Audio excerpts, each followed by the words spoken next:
Hello everyone, and welcome to my YNR Official 24 channel. Sharon's heart was pounding as she cautiously made her way through the dimly lit hallways of Newman Enterprises, her mind contending with a blend of dread and determination. She had been suspicious of Nick for days, seeing that he'd been acting else, distant in ways that could simply be explained by stress or work scores, and although part of her wanted to defy him directly, the troubling suspicion that commodity more minatory was at play pushed her to follow him rather, to see with her own eyes what he was over to, indeed if it meant sneaking through corridors and ducking behind corners like a teenager playing an asset game, rather than a mama and woman. Entangled in the high-stakes world of Genoa city business, as she crept along the polished bottoms, the faint echo of her heels nearly betraying her presence, she flashed back the exchanges she had eavesdropped between Jack and Victor months agone. Particles of deals and business pushes, and though she had tried to dismiss them as commercial designing, she couldn't shake the growing sense that Nick was ever entangled in a scheme that could peril not only his own career, but potentially the future of the entire Newman family, and she gritted her teeth, telling herself she had to know the verity no matter how painful it might be, no matter how important it would strain her relationship with the man she loved, and also she saw him. Nick, arising from the elevator with a purposeful stride, his expression surprisingly tense, eyes zipping around the hallway as if he anticipated someone to be watching, and Sharon's palpitation quickened as she hastened to stay hidden behind a near pillar, skimming out just enough to keep him in view without revealing her presence, her mind buzzing with questions. Why would Nick be then at this hour, and why did he look so conservative? Her curiosity morphed into apprehension as she noticed Jack Abbott staying near one of the services, casually leaning against the doorway, but with an unmistakable air of authority and secretiveness, and Sharon's stomach dropped because the combination of Jack and Nick together in secretiveness was a form for trouble. She watched as Nick approached Jack, their discussion starting still, words too soft for her to catch, but the body language was unmistakable. Nick, reluctant, shifting from bottom to bottom, while Jack's posture was confident, indeed slightly menacing in its calmness, like a bloodsucker that had formerly set the trap. Sharon felt a bite run down her chine as she pressed herself further into the murk, straining to hear, and sluggishly, partial words began to reach her cognizance, many crucial expressions that made her blood run cold. Take control. Shares. Influence. Deal must stay secret. It was like a punch to her gut, realizing that Nick was simply meeting with Jack about standard business matters, but was ever complicit in a covert deal that could undermine the entire Newman heritage, and Sharon's mind spun with unbelief and hurt because she had trusted Nick implicitly, had believed in their participated values and their fidelity to family, and now the image of the man she loved was being tainted by dubitation, treason, and commercial plots. She could feel gashes surcharging her eyes but forced herself to stay composed, moving just a little closer, heart-forging, hopeless to understand the full compass of what was passing, knowing that if she were discovered, the consequences could be disastrous, not only for her safety but for the fragile balance of power in Genoa City. And also Jack, with a sly, calculating smile, handed Nick a brochure, thin, unpretentious, yet Sharon could smell it. Contained documents that could change everything, a contract or some form of agreement whose secretiveness was consummate, and as Nick accepted it, his hands pulsing ever so slightly, she realized that he was completely apprehensive of the pitfalls, that he deliberately entered into this dangerous alliance, and the treason cut deeper than she could have imagined, twisting in her casket like a cutter, because it wasn't just about business. It was about fidelity, trust, and the unnoticeable line between love and ambition. She squinched lower behind the pillar, trying to undergird her breathing as Jack's voice carried easily now, a smooth, confident tone concentrated with subtle imminence, outlining conditions that sounded decreasingly like manipulation, compulsion, indeed blackmail, and Sharon's stomach churned as Nick jounced, formally, doubly, trying to assert his countenance while easily scuffling with the moral counteraccusations of what he was agreeing to. And in that moment, Sharon's world listed on its axis, because she realized that the man she had stood by through so numerous trials was now engaged in a secret that could destroy them both if it ever came to light. She wanted to scream, to rush out and defy them, but sweat held her in place. Fear for the implicit fallout, fear for what Jack Abbott could do if he tasted she was observing, and yet another fear eroded at her, a fear for her own heart, because the longer she watched, the further she felt it breaking piece by piece. Each nod, each rumored expression, each sly smile from Jack eroding the foundation of trust she had erected around Nick, and as the twinkles dragged on, Sharon's mind contended with possibilities. Was Nick being constrained by Jack, trapped in a web of blackmail that forced him to misbehave, or had he made a deliberate choice to side with Jack for reasons unknown? Maybe seeing a strategic advantage that Sharon couldn't yet comprehend. And the query tortured her, twisting every instinct she had into a knot of anxiety and fear. She watched as the discussion ended, Jack giving a final, nearly inappreciable nod, and Nick slipped the brochure into his briefcase, the weight of it emblematizing far further than bare papers. It was the weight of secrets, falsehoods, and consequences, and Sharon's heart gripped as she realized that the calm, confident surface Nick tried to maintain was only a thin veneer, hiding the inner conflict that now she alone could substantiation, and she wondered whether he indeed knew how important of his soul he was compromising in that moment. As Nick turned and walked down, Jack remaining in the doorway with that infuriatingly trim expression, Sharon remained frozen, torn between defying Nick incontinently, revealing herself and demanding answers,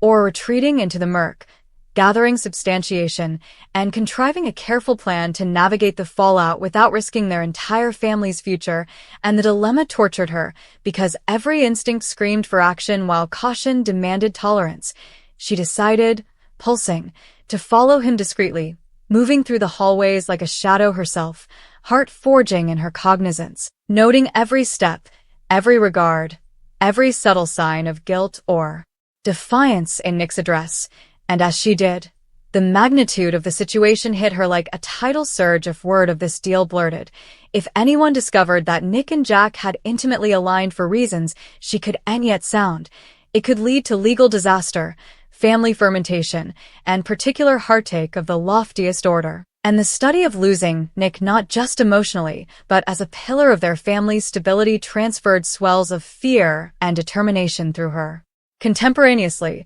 she crept behind him as he entered his office, hearkening to him close the door with a quiet click, and also she slipped into the murk outdoors, straining to hear every word, but now the office walls muffled the discussion, leaving her only with fractions, bare suggestions, whispers that suggested fiscal maneuvering, the implicit accession of critical means, and language that suggested at manipulation and strategic deception. And Sharon realized she was on the cliff of uncovering a secret so large that it could review everything she allowed. She knew about Nick, about Jack, and about the fragile alliances that held Genoa City's commercial and particular worlds together. Her mind flashed back to all the times Nick had comforted her, promised her honesty, told her that the Newmans were family, that she could trust him, and each memory was now tainted with mistrustfulness, the warmth replaced by dubitation, the love by the eating question of whether she had been eyeless to a darker side of him each on. And yet indeed amidst the fear and the sense of treason, a part of her refused to give up stopgap, refused to believe that the man she loved could be entirely compromised, because she knew Nick's heart, knew his intentions could be disaccorded, and she quietly pledged to uncover the verity before making any judgments, to ensure that any opinions she made were grounded on fact rather than supposition, and that her conduct would cover not only herself, but the family she cherished. And as the evening wore on, Sharon remained retired, witnessing Nick pore over the documents, his face lined with pressure, Jack sometimes calling from outside the office with instructions that sounded inoffensive on the face, but carried undertones of pressure and compulsion. And Sharon realized that she was now part of a dangerous game herself, that her knowledge of this secret put her in a precarious position, a position that needed cunning, tolerance, and maybe indeed deception to navigate safely. And she felt the weight of responsibility settle on her shoulders, heavier than any fear or heartache she had felt before, because she knew that the opinions she made in the coming many hours could change the line of her life, her marriage, and the Newman family heritage ever. And as the night strengthened, Sharon eventually retreated to a edge point where she could watch Nick leave the office alone, brochure in hand, expression tense with clashing feelings, and she knew that defying him now would be explosive, that words could hurt irreparably, but staying silent was inversely dangerous, for secretiveness could mold into treason. And as she followed him back toward the parking area, keeping to the murk, her mind contended with plans, contingencies, and strategies, all while her heart pained with the painful mindfulness that the man she loved might be walking down a path that would alienate him from her. And yet Sharon, strong and flexible, resolved that she'd uncover every detail of this secret deal, understand every nuance of Nick and Jack's alliance, and find a way to cover both her heart and her family, because in Genoa City, love and fidelity were tested every day, and Sharon knew that only through courage, intelligence, and unwavering determination could she hope to survive the involved web of deception she had just stumbled upon. Sharon's mind was a whirlwind as she traced Nick through the quiet thoroughfares of Genoa City, keeping to the murk, every step deliberate, every footfall silent against the pavement. The night air was cool, carrying the faint hum of distant business and the occasional dinghy of a canine, but Sharon slightly noticed anything outside of Nick's movements, her focus razor-sharp, because she knew that one misstep, one unforeseen noise, could warn him or worse, put her directly in Jack's manipulative line of sight, and the study made her grip the edge of her fleece tightly, the fabric bunching beneath her fritters as her palpitation contended. She replayed the events of the evening over and over, the uncommunicative handoff of the brochure, Jack's sly instructions, Nick's uneasy nods, each moment etched into her memory with a nearly unsupportable clarity. And Sharon realized that she was no longer just a woman seeking answers. She was a substantiation to a web of colluding that could entangle her own future if she didn't traipse precisely, a position both intimidating and intoxicating in its power. As Nick arrived at a non-committal structure on the outskirts of city, a place that looked like any ordinary office from the road, Sharon artificially squinched behind a low barricade, gaping through the leaves as he slipped outside, conciliating in a security law, the faint click of the door locking behind him, echoing in the night, and she felt a shiver run down her spine because this was further than just a secret meeting. This was a retired operation, a deliberate concealment that spoke to intentions far beyond anything she could have imagined. For hours, Sharon dallied in the murk, hearkening for any hint of what occurred outside, but the walls were thick, the windows opaque, and all she could catch were muffled tones, fractions of rulings that suggested strategy, manipulation, and concession. Must be perfected tonight, cannot go. Miscalculations. Influence is everything, she heard Nick murmur, his voice low but laced with pressure, and also a sharper, more commanding tone cut through. Jack's unmistakable voice, authoritative and precise, yet carrying that hand undertone of imminence, flashed back. Nick, timing is everything. One wrong move, one slip, and this deal could ruin everything, or worse, ruin you. Sharon's stomach dropped at the words, feeling as if each syllable was a physical blow, each one striking deeper into her sense of trust and security. She gripped her fists, nails digging into her triumphs, as she realized that Nick wasn't simply sharing in commercial maneuvering but was entwined in commodity far unsafe. A dangerous game of power and secrets where the stakes weren't just fiscal but profoundly particular, and she was helpless to intermediate directly without revealing herself, a disclosure that could provoke unknown consequences from both Jack and Nick. Sharon's mind contended, trying to erect together the fractions she'd eavesdropped, assaying the body language she had witnessed before the vacillation, the subtle gestures, the way Nick's hand quivered ever so slightly as he entered the brochure, the brief pause he took ahead put away it down, and the way Jack's eyes lustered with a calculated satisfaction that stupefied her to the bone. Every indication suggested that Nick's involvement was deliberate, but Sharon couldn't entirely dismiss the possibility that he'd been constrained, that Jack Abbott, master manipulator that he was, had set up a way to rein Nick into compliance through pitfalls, hidden influence, or promises too compelling to repel, and the nebulosity tortured her, because stopgap and mistrustfulness collided violently within her, leaving her heart a fragile, pulsing thing, beating faster than she could control. Hours passed like continuances as Sharon remained concealed, observing the structure, every shadow, every flicker of movement, every sound amplified in her cognizance, and in the quiet pressure of the night, she began to draft a plan, not just for battle, but for understanding, for exhuming the full extent of Nick's secret involvement without risking herself or the family. She knew she couldn't rush into the office, couldn't demand answers, because Jack Abbott's cunning was fabulous, and one wrong word could unravel everything, yet staying felt unsupportable, the pressure mounting with every nanosecond that Nick remained outside, enveloped in secretiveness and peril, and she felt a nearly suffocating weight pressing down on her casket, a blend of anxiety, treason, and fierce determination.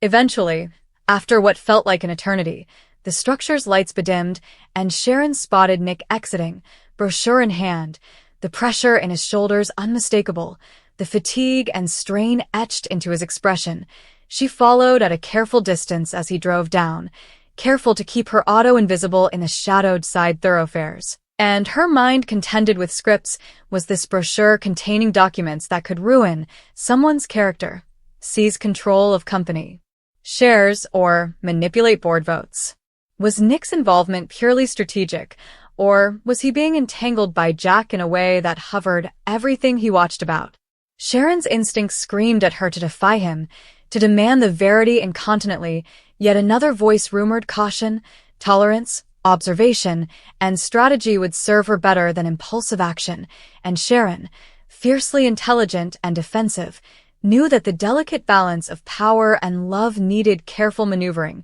especially when Jack Abbott was involved. Nick pulled into an insulated garage, a place Sharon honored as a private, unmonitored position, and as he stepped out, she noticed the weariness in his posture, the weight of the secrets he carried nearly visible in the depression of his shoulders. Sharon's heart pained as she considered defying him right there, but she restrained herself, staying in the murk, her mind assaying every possible angle, every implicit consequence, every silent signal she could use to assess the verity. Without startling him, because in Genoa City, direct battle without substantiation was a dangerous adventure, and she had no intention of playing it recklessly. Inside, Nick placed the brochure on an office, digging through its contents with scrupulous care, eyes surveying runners with an intensity that was nearly compulsive, and Sharon's heart pounded as she tried to read his expressions, hoping for a regard of guilt, or maybe a trace of defense for his conduct, but his face remained undecipherable, a mask of control concentrated with subtle hints of inner conflict. She realized that Nick's silence, his restraint, was a tactic as much as a guard, a careful unity of emotion to cover both himself and his position in the unfaithful game that Jack had drawn him into, and Sharon felt a stitch of both fear and admiration, understanding that the man she loved was navigating a minefield with remarkable skill, indeed if the path was innocently nebulous. Hours slipped by as Sharon awaited, observing, assaying, and mentally listing every nuance, every subtle curve in Nick's jest, every movement that could give sapience into the depth of his involvement. She considered intermediating directly, but each script played through her mind ended with disastrous consequences, allegations, battle, indeed implicit physical peril from Jack Abbott, whose influence and cunning were unmatched in Genoa City, and Sharon realized that the stakes were advanced than she had ever imagined, encompassing not just commercial power, but particular fidelity, love, and the fragile bonds that held her family together. The brochure on the office sounded to radiate peril, each distance of paper a silent testament to the pitfalls, the secrets, and the implicit fallout from the choices made in that room, and Sharon's casket tensed as she contemplated the chain response that could be touched off if the information were exposed. Eventually, as the night strengthened and the megacity around her fell into near silence, Sharon made a decision. She would follow Nick back home, but not incontinently defy him. She demanded a strategy, a plan that allowed her to gather further information, to confirm her reservations, to understand the full compass of the secret deal between Jack and Nick, and to cover herself and her family from the fallout that sounded ineluctable. She traced him cautiously, taking care to